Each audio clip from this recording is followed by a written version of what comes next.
Hey everyone, welcome to podcast number 5, Launching the Ship of State from 1787 to 1800. A lot of important stuff to cover. We have Articles of the Confederation, Shays' Rebellion, the new Constitution, the Three-Fifths Compromise, the ratification of the Constitution, the presidencies of Washington and Adams. So let's get started. Let's try to keep it under 10 minutes here. So let's get a move on. Alrighty. So, first of all, the Articles of Confederation were created by the Continental Congress during the Revolutionary War, so they're a wartime document. Okay, it is indeed our first Constitution. We do declare independence, obviously, in 1776, and this is how the federal government operates until the Constitution does get ratified. About 10 years later. Okay, so let's first of all look at what are the weaknesses of this document, because one of the problems we're going to see is that under this Constitution, the United States really doesn't get much done here. Okay, first of all, we have no power to tax. So the Congress, under the Articles of Confederation, cannot tax. Okay, that power only belongs to the states. All right, the Congress cannot enforce any treaties. They cannot regulate interstate commerce, and they cannot create trade agreements. There's no executive branch, there's no judicial branch, and any amendment to the Articles of Confederation requires unanimous vote.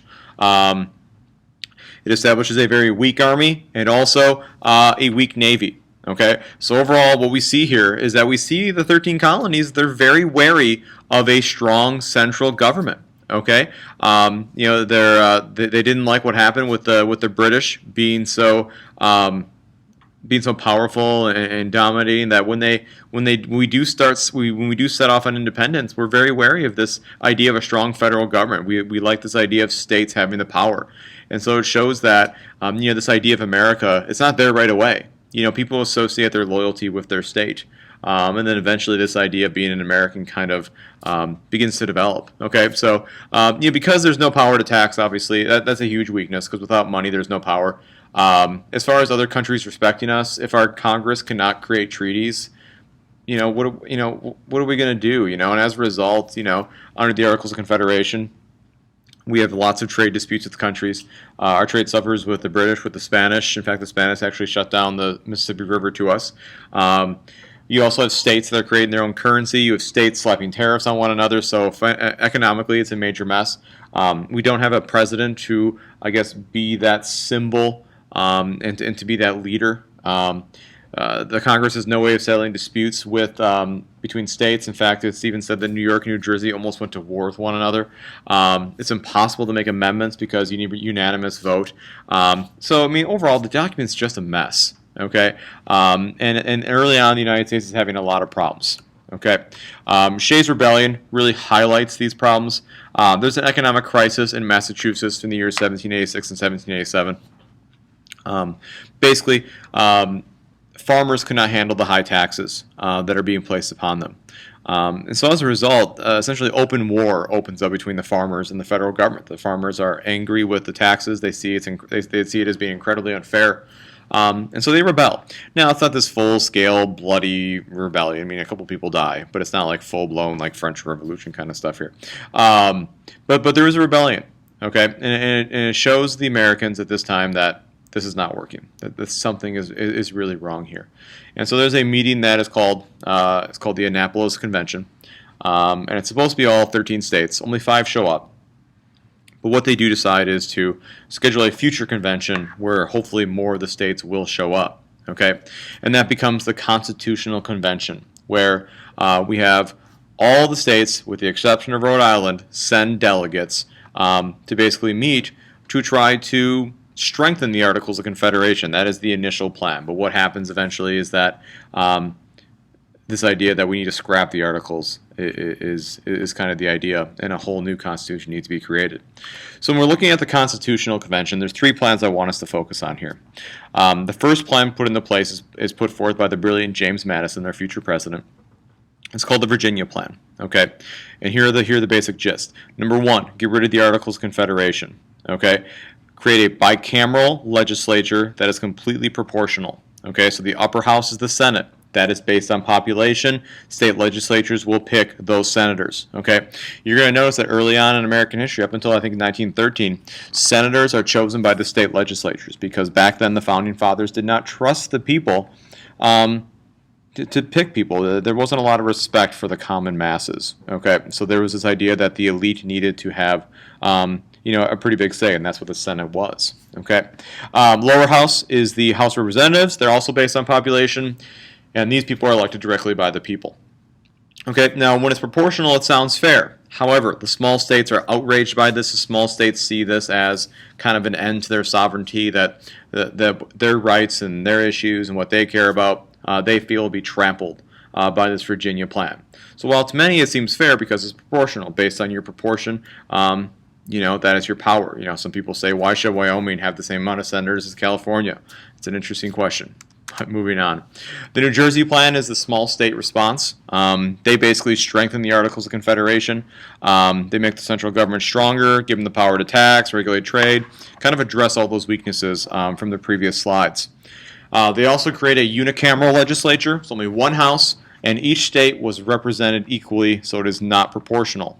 Okay, so now you have kind of the response to the Virginia plan. Okay, so there's deadlock. Neither side is going to be happy with any of this. Okay, and that's where the Great Compromise comes into play here. Okay, and this is our current state of government.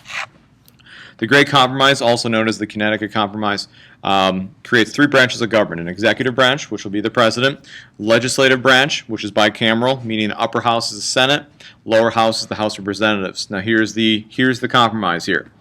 The upper house, the Senate, each state has two representatives. The lower house, that is based on population. So the Senate was created this way to protect the rights of those small states. So even though that they may have a smaller population, they still have two senators, just like the big states do. And then a judicial branch is created as well. Within the Constitution, there's also the issue of slavery pops up. The southern states want to count slaves as people for representation. And the North obviously is not going to be, they're not going to like this because that's going to take away political power from them. And so eventually what is agreed upon is that slaves will count as 3/5 of a person. Okay, and so basically for every 5 slaves, they would equal 3 people.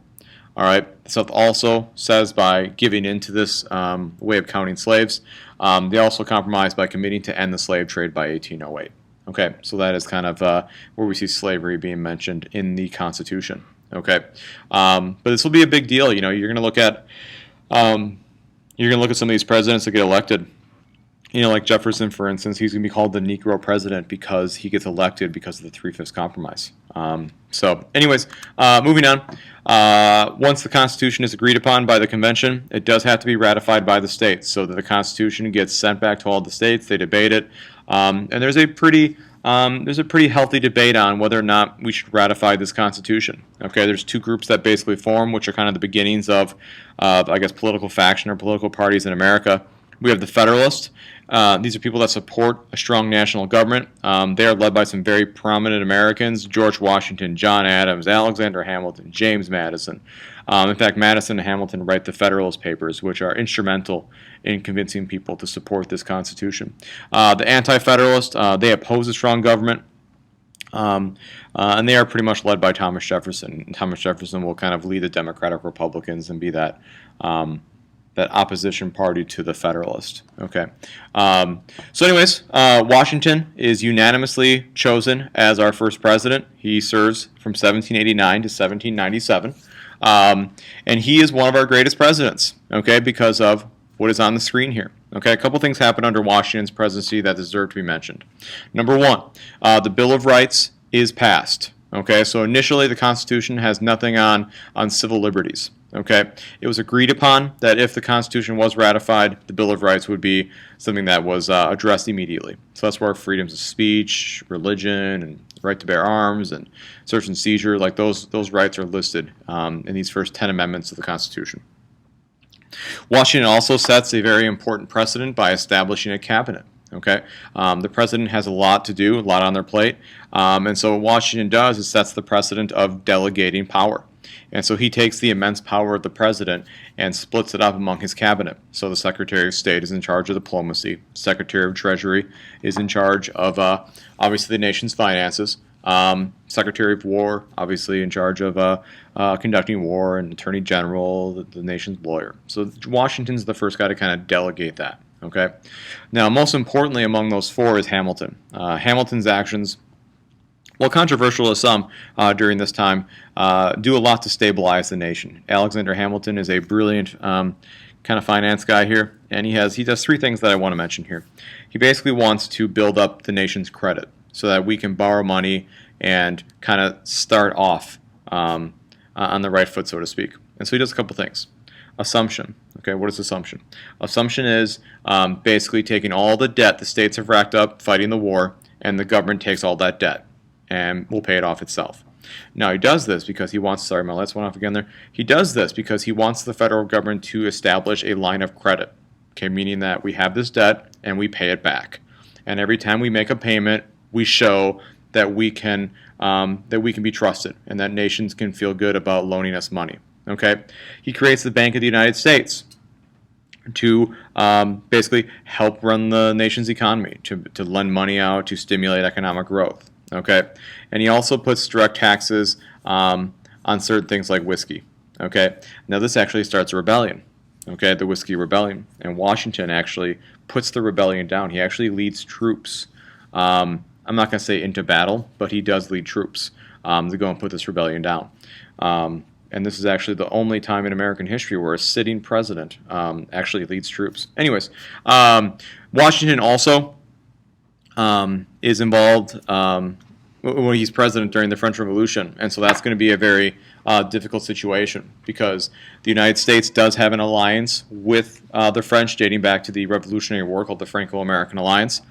And when the French do begin fighting, with the nations of Europe, there's a sense of worry that they're going to call on the Americans to respect that alliance. So Washington goes out and declares neutrality, saying that, you know what, we're not in any situation here to get into a war.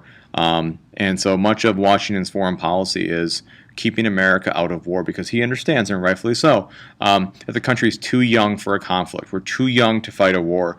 If we fight a war, it could tear us apart. And so we must keep ourselves out of war at all costs.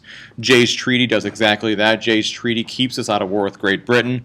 Even though many Americans find it to be an insulting and embarrassing treaty, it does keep us from fighting. Okay. Washington also has what I would say is a pretty legendary farewell address that's very well known. He warns against the dangers of political factions. He warns against this idea that Americans should split themselves up into political parties. He found that to be an offensive idea, that we should all be Americans and join together, and a very idealistic vision. So he probably wouldn't be happy to see that, how divided we are based on political parties and such today. He also warns against political or foreign alliances, excuse me.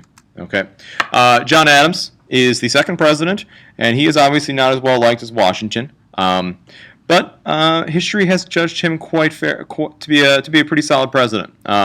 He's a revolutionary leader. He obviously had a big part in the Declaration of Independence and the Revolutionary War, and he was a diplomat and an ambassador and all that kind of stuff.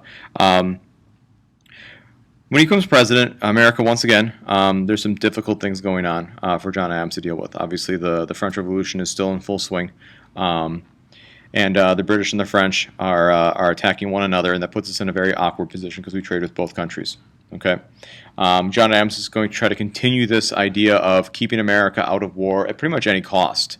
And so once again, everything he does is going to try to keep us away from war. The Federalists at this time, you could say, are probably more pro-British, whereas the anti-federals or the Jeffersonians, whatever you want to call them, they're more favorable to the French. So there's even kind of this divide in America about who we should support. A lot of people think we should support the French people because they're seeking liberty just like the Americans did. Well, anyways, Jay's Treaty angered the French.